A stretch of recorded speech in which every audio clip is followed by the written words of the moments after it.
I'll talk about post-tonsillectomy hemorrhage, the complications that arise from it, sinusitis and its complications, most commonly being orbital cellulitis. So I'll briefly take you through some definitions, what the literature and the consensus documents have said, and how you should approach them. So the hemorrhage can actually happen anytime after surgery. And about 12 years ago, there was a paper published from Norfolk and Norwich by a colleague called Alex Bennett. I was trying to look for it last night. I couldn't find it. And he said that there are two peaks of bleeding. Either you'll have a bleed within the first 8 hours or 6 to 8 hours after surgery, or it can happen anytime between day 8 and day 14.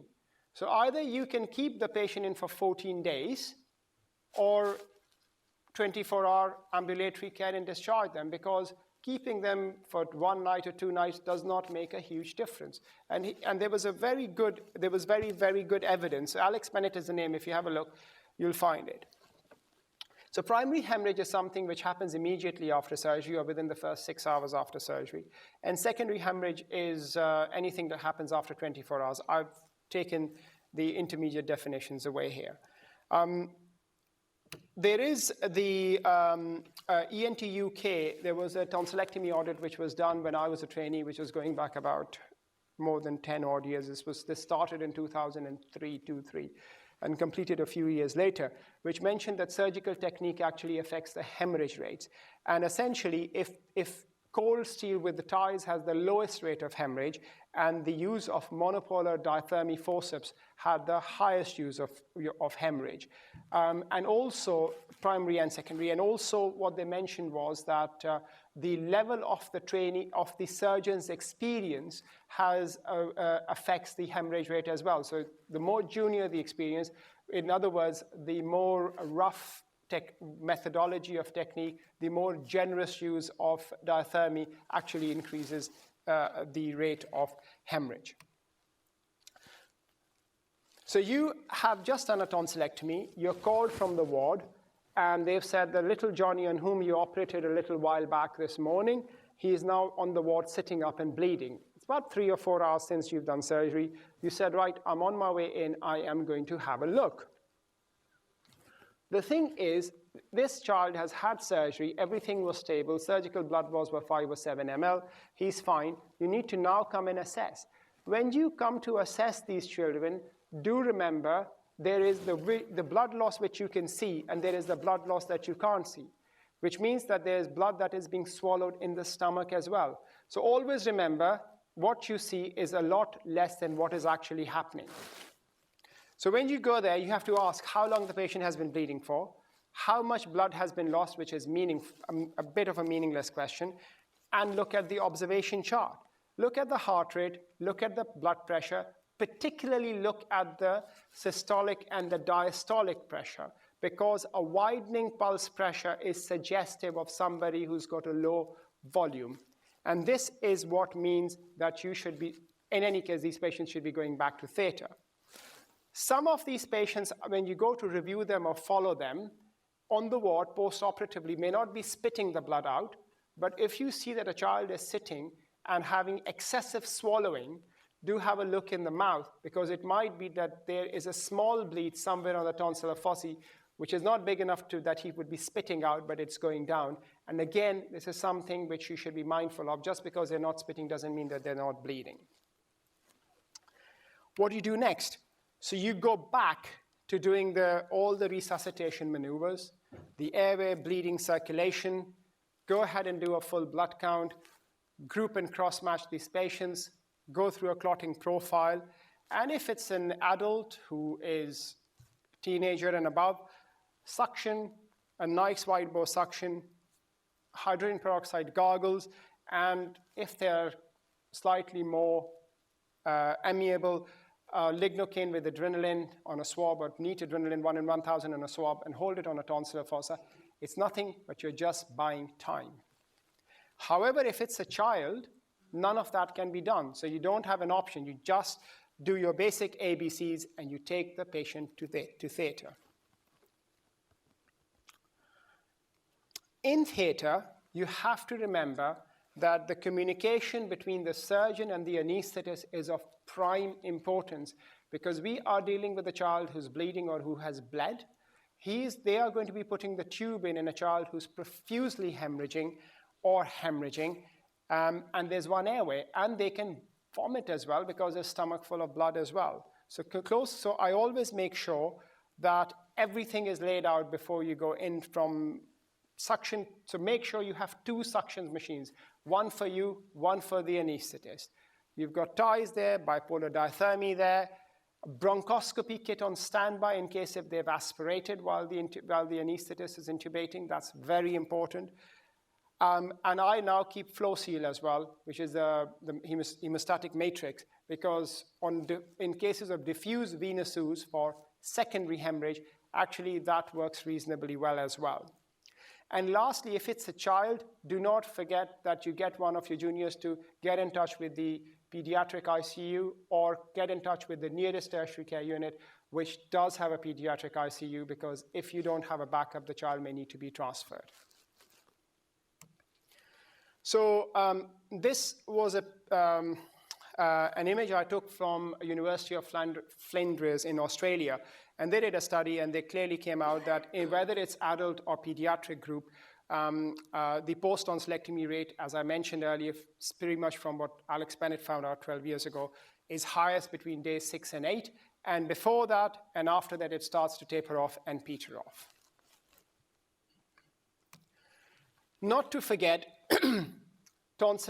post-tonsillectomy hemorrhage can kill patients as well. So you can't take them lightly, especially the secondary hemorrhage ones, and if they are children, because you don't know how long they've been bleeding for, how long have they been swallowing the blood for, and how long it's taken them to come to the hospital. However, this group mentioned that they looked at a very, very huge population base in Sweden and realized that there were only 2 deaths because of post-tonsillectomy hemorrhage, and they were related to aspiration, and they were related to excessive blood loss. So what I'm trying to say is, please ensure that don't take it lightly, treat them promptly, and if you have a patient with post-tonsillectomy hemorrhage who's arrived in A&E, who's not bleeding at present, don't send them home. At least admit them for 24 hours, because it might be a herald bleed. If you have a patient who's had adenodectomy, a post-adenodectomy hemorrhage, it's always important to inspect the nasopharynx if they are bleeding.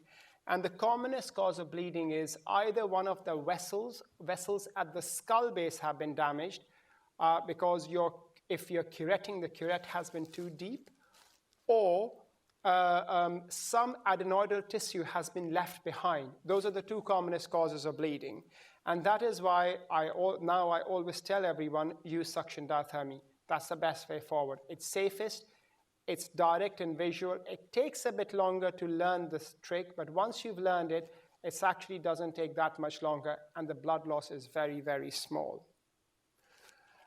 Once you have identified the cause for bleeding, we can use 1 in 10,000 adrenaline packs, and if still that doesn't work, we can pack the nasopharynx and keep the child asleep in recovery or pediatric ICU, and then take the child back to theatre and remove the packs later.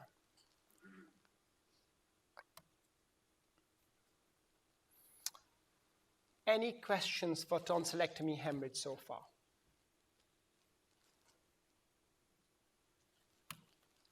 So we'll move on to sinusitis and the complications related to sinusitis. The 2 major complications which are related to sinusitis are orbital complications and intracranial complications.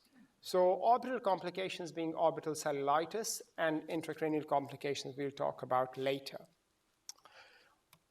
Commonly presenting condition for orbital cellulitis commonly presents in children, and the one thing that we have to remember is, or as trainees you have to remember is, when this question is put through to you in an exam, you have to answer and say, this has to be treated in a multidisciplinary approach. You have to look at it from the ENT, ophthalmology, and the pediatric perspective.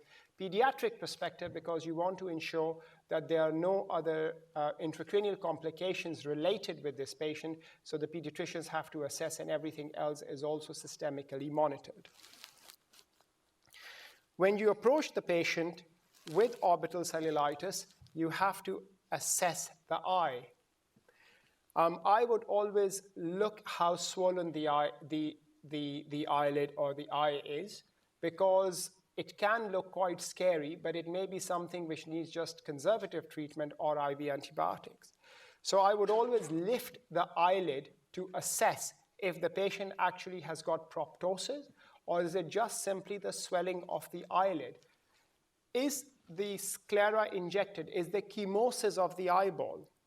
What are the movements of the eye, and how good is the visual perception or the color perception of the vision in these kids? Sometimes you will be able to get an answer, most often not, and you would require an ophthalmology review. The problem we have in our unit is that we don't have any ophthalmology in Peterborough, which is about 80 odd miles from London. The ophthalmology department that covers our on-call is Moorfield. So forget about it if somebody turns up at 10 or 11 o'clock at night and needs a visual assessment. We will never get it.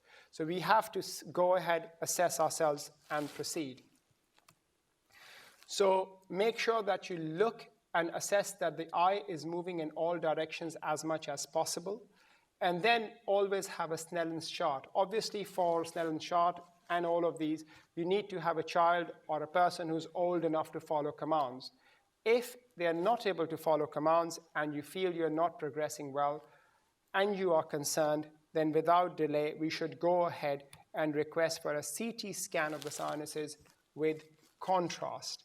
The important thing here is, as Amit and Professor Q said earlier on, that you have to ask for a scan with contrast. If it's not done with contrast, you may not get the answer. And normally, I would say either do it as soon as you think you are not confident if it's preseptal or orbital, or if you have a patient whom you've suspected it to be preseptal and they are refractory to all treatment. You need to do a scan, assess if it's an inflammation or barn door abscess, and then decide accordingly. If it is abscess, the traditional teaching is you should not let the sun set or sunrise on these patients, which means you've got a very narrow margin in which they should be treated.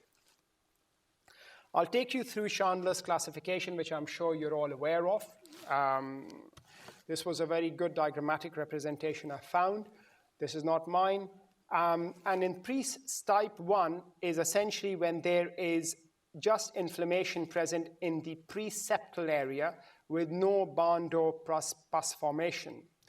Type 2 is when this inflammation is not in the preseptal area, but it's actually present within the orbital cavity, affecting the muscles and the fatty tissue, which is present within the orbit. Type 3 is when it develops a subperiosteal abscess, in other words, forms deep to the orbital periosteum. So in other words, this abscess is actually lateral to the orbital periosteum, between the orbital periosteum and the lamina papyracea. Type 4 is when the periosteum is breached, and now you have abscess communicating in the cavity and in the orbit on both sides of the periosteum. In other words, there is abscess within the muscles or fatty or soft tissue within the orbit. And type 5 is that it's gone and patient has now got cavernous sinus thrombosis. Management, we start with, as soon as you see these patients, we'll start with IV antibiotics. Nasal decongestants and steroids do have a role as they buy you time to allow the inflammation to settle and better drainage of the ethmoidal sinuses. Analgesics are helpful. However, the most important thing is you have to keep an eye on the eye. If the eyeball is moving, if the movement is limited, if the proptosis is getting worse, if the chemosis is getting worse, or if they're having issues with the vision, you need to stop thinking and proceed to the next step, which is surgery. The most important thing, if you have nothing available and if you have a patient who's old enough to tell the differences in color, the color vision that goes first is the red color. So if you have two cards in your department, and we have this in our treatment room, I've asked them to keep it in the drawer, is if you have a red color card and if you have another card which is of a kidney color, kidney bean color, and if the patient can differentiate between those two shades and of a shade of red and a dark brownish red color, that means the color vision is good. But if they are not able to differentiate between a bright red and a kidney red color, that means the red vision has started to go, which means the optic nerve is now being compromised, so you need to move on quickly. Once you've had the CT scan and you've got the confirmation that you've got an abscess there, we need to approach by surgery. I personally do the external approach, which is the Lynch-Harworth approach to drain the abscess. My colleagues do the endonasal approach, but in children, I don't feel confident. And even in adults, there's too much of inflammation. This is very quick, very safe, and it can proceed well. However, all the orbital abscesses that I've drained or periorbital abscesses that I've drained, I've rarely ever found pus. 1 or 2 millimeter pus is there. Because it's a closed socket, it's enough to cause inflammation to have that dramatic response. Make an incision, lift the periosteum, don't look for pus. If you can't find it, it was very small, it's gone in your sucker mixed with blood, that's the end of it. Put a drain and come out, and you will realize everything will start to settle down.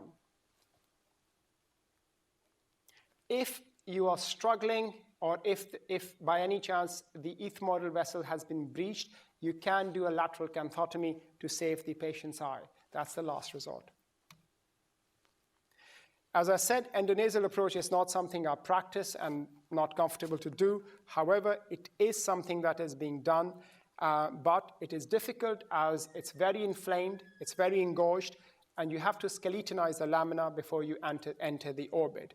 And for the previous one, as I mentioned in my last talk, if you are doing the external approach, remember the anterior ethmoidal vessel forms the boundary between the skull base and the ethmoid sinuses. When you're entering the ethmoidal air cells, do not go above the ethmoidal vessels. You will definitely be in the intracranial space and have CSF leak.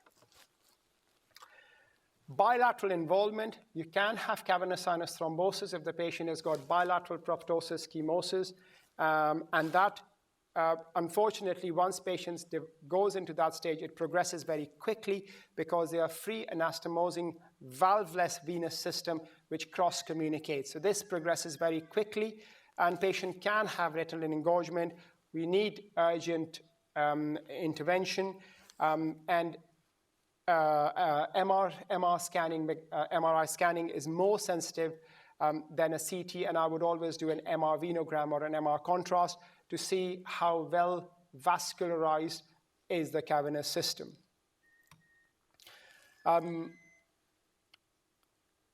These steroids have a very good response to reducing the orbital inflammation and the optic nerve dysfunction. Anticoagulation has been used, however, the level of evidence is weak, but it has been advised, and a lot of hematology departments advise to use anticoagulation if the patient has progressed to cavernous sinus thrombosis. The intracranial complications which are associated with sinusitis or even orbital cellulitis are meningitis, intracranial abscesses, superior sagittal sinus thrombosis or cavernous sinus thrombosis, and these need to be treated depending on whether it's just inflammation or abscess, and the physician colleagues have to be involved and become the primary managing team to treat with these conditions once the abscess has been drained. Depending on where the abscess is, on the location of the abscess, the symptoms of the abscess, and treatment has to be done accordingly. If there is any form of intracranial abscess, we do not treat them. We would refer them across to Addenbrooke's, which is the nearest tertiary care center with the neurosurgical support.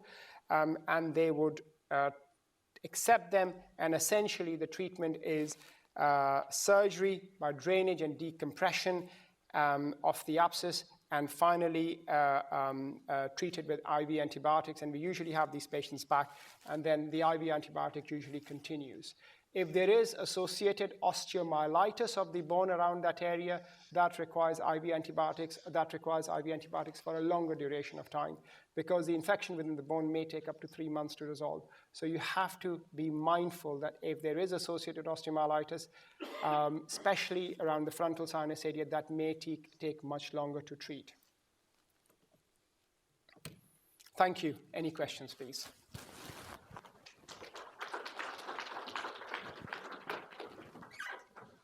Yes, please.